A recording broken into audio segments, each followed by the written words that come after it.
আসসালামু আলাইকুম প্রিয় ভিউয়ার্স, আশা করি সবাই ভালো আছেন। আজকের ভিডিওটিতে আমি গুরুত্বপূর্ণ এবং বেশি ব্যবহৃত এমন কিছু ইংরেজি বাক্য নিয়ে হাজির হলাম। যারা বাংলাদেশ এবং বিভিন্ন দেশে আছেন, কাজের ক্ষেত্রে আপনাদের ইংরেজি ভাষা শেখা খুবই গুরুত্বপূর্ণ। তাই ইংরেজিতে কথা বলা শিখতে চাইলে এই ভিডিওটি সম্পূর্ণ দেখতে থাকুন। তোমাকে স্বাগতম। এই বাক্যটির ইংরেজি অর্থ হবে ইউ আর ওয়েলকাম। এখানে ইউ অর্থ তোমাকে, ওয়েলকাম অর্থ স্বাগতম। ইউ আর ওয়েলকাম, তোমাকে স্বাগতম। তুমি চুপ কেন? এই বাক্যটির ইংরেজি অর্থ হচ্ছে ওয়ার আর ইউ সাইলেন্ট। এখানে ওয়াই অর্থ কেন, ইউ অর্থ তুমি, সাইলেন্ট অর্থ চুপ করা। ওয়াই আর ইউ সাইলেন্ট, তুমি চুপ কেন? আমার অনেক আত্মবিশ্বাস আছে। এই বাক্যটির ইংরেজি অর্থ হবে I have a lot of confidence. এখানে আই হ্যাভ অর্থ আমার আছে, আ লট অফ অর্থ অনেক, কনফিডেন্স অর্থ আত্মবিশ্বাস। I have a lot of confidence, আমার অনেক আত্মবিশ্বাস আছে। আমি এখন খুব ক্ষুধার্ত। এই বাক্যটির ইংরেজি অর্থ হবে I am very hungry now. এখানে আই অর্থ আমি, ভেরি অর্থ খুব, হাংরি অর্থ ক্ষুধার্ত, নাও অর্থ এখন। I am very hungry now, আমি এখন খুব ক্ষুধার্ত। আমাকে খেতে দিন। এই বাক্যটির ইংরেজি অর্থ হবে লেট মি ইট। এখানে লেট অর্থ দিন, মি অর্থ আমাকে, ইট অর্থ খাওয়া। লেট মি ইট, আমাকে খেতে দিন। সে এখন অবসর আছে। এই বাক্যটির ইংরেজি অর্থ হবে হি ইজ ফ্রি নাও। এখানে হি অর্থ সে, ফ্রি অর্থ অবসর আছে, নাও অর্থ এখন। হি ইজ ফ্রি নাও, সে এখন অবসর আছে। আমি এখন বাড়ি যাব। এই বাক্যটির ইংরেজি অর্থ হবে I will go home now. এখানে আই অর্থ আমি, গো অর্থ যাওয়া, হোম অর্থ বাড়ি, নাও অর্থ এখন। I will go home now, আমি এখন বাড়ি যাব। আমি খুব ভয় পাচ্ছি। এই বাক্যটির ইংরেজি অর্থ হচ্ছে আই এম ভেরি অ্যাফ্রাইড। এখানে আই অর্থ আমি, ভেরি অর্থ খুব, অ্যাফ্রাইড অর্থ ভয় পাওয়া। আই এম ভেরি অ্যাফ্রাইড, আমি খুব ভয় পাচ্ছি। আমি সর্বদা তোমার সাথে আছি। এই বাক্যটির ইংরেজি অর্থ হবে I am always with you. এখানে আই অ্যাম অর্থ আমি আছি, অলওয়েজ অর্থ সর্বদা বা সব সময়, উইথ অর্থ সাথে, ইউ অর্থ তোমার। I am always with you, আমি সর্বদা তোমার সাথে আছি। এখান থেকে দূরে থাকুন। এই বাক্যটির ইংরেজি অর্থ হচ্ছে স্টে অ্যাওয়ে ফ্রম হিয়ার। এখানে স্টে অর্থ থাকো, অ্যাওয়ে অর্থ দূরে, ফ্রম অর্থ থেকে, হেয়ার অর্থ এখান। স্টে অ্যাওয়ে ফ্রম হিয়ার, এখান থেকে দূরে থাকুন। আমি রাস্তায় দাঁড়িয়ে আছি। এই বাক্যটির ইংরেজি অর্থ হচ্ছে I am standing on the street.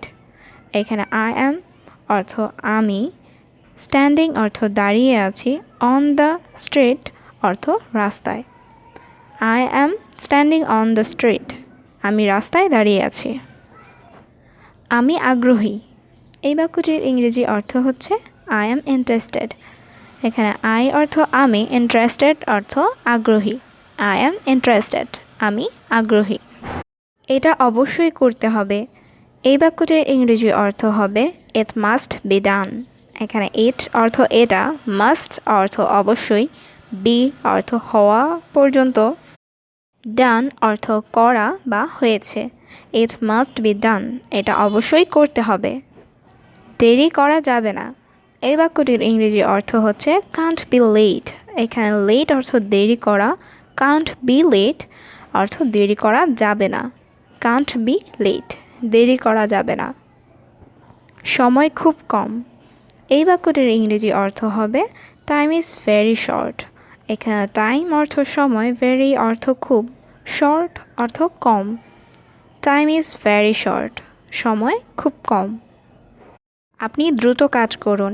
এই বাক্যটির ইংরেজি অর্থ হচ্ছে ইউ ওয়ার্ক ফাস্ট। এখানে ইউ অর্থ আপনি, ওয়ার্ক অর্থ কাজ করা, ফাস্ট অর্থ দ্রুত। ইউ ওয়ার্ক ফাস্ট, আপনি দ্রুত কাজ করুন। আমার কিছু সমস্যা আছে। এই বাক্যটির ইংরেজি অর্থ হচ্ছে আই হ্যাভ সাম প্রবলেম। এখানে আই হ্যাভ অর্থ আমার আছে, সাম অর্থ কিছু, প্রবলেম অর্থ সমস্যা। আই হ্যাভ সাম প্রবলেম, আমার কিছু সমস্যা আছে। প্রয়োজনে আমি আপনাকে কল করব। এই বাক্যটির ইংরেজি অর্থ হবে I will call you if necessary. এখানে আই অর্থ আমি, কল ইউ অর্থ আপনাকে কল করব, ইফ নেসেসারি অর্থ প্রয়োজনে। I will call you if necessary, প্রয়োজনে আমি আপনাকে কল করব। এটা আপনার জন্য একটি মহান সুযোগ। এই বাক্যটির ইংরেজি অর্থ হচ্ছে this is a great opportunity for you. এখানে দিস ইজ আ অর্থ এটা একটি, গ্রেট অর্থ মহান বা ভালো, অপরচুনিটি অর্থ সুযোগ, ফর অর্থ জন্য, ইউ অর্থ তোমার। This is a great opportunity for you, এটা আপনার জন্য একটি মহান সুযোগ। আমাকে কাজ শেষ করতে দাও। এই বাক্যটির ইংরেজি অর্থ হচ্ছে লেট মি ফিনিশ ওয়ার্ক। এখানে লেট অর্থ দাও, মি অর্থ আমাকে, ফিনিশ অর্থ শেষ করা, ওয়ার্ক অর্থ কাজ। লেট মি ফিনিশ ওয়ার্ক, আমাকে কাজ শেষ করতে দাও। অপেক্ষা করুন, আমি শীঘ্রই আসব। এই বাক্যটির ইংরেজি অর্থ হচ্ছে ওয়েট, আই উইল কাম সুন। এখানে ওয়েট অর্থ অপেক্ষা করা, আই উইল কাম অর্থ আমি আসব, সুন অর্থ শীঘ্রই।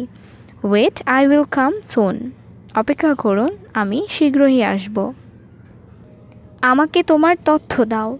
এই বাক্যটির ইংরেজি অর্থ হচ্ছে গিভ মি ইউর ইনফরমেশন। এখানে গিভ অর্থ দেওয়া, মি অর্থ আমাকে, ইউ অর্থ তোমার, ইনফরমেশন অর্থ তথ্য। গিভ মি ইউর ইনফরমেশন, আমাকে তোমার তথ্য দাও। এই কাজে আপনাকে প্রয়োজন।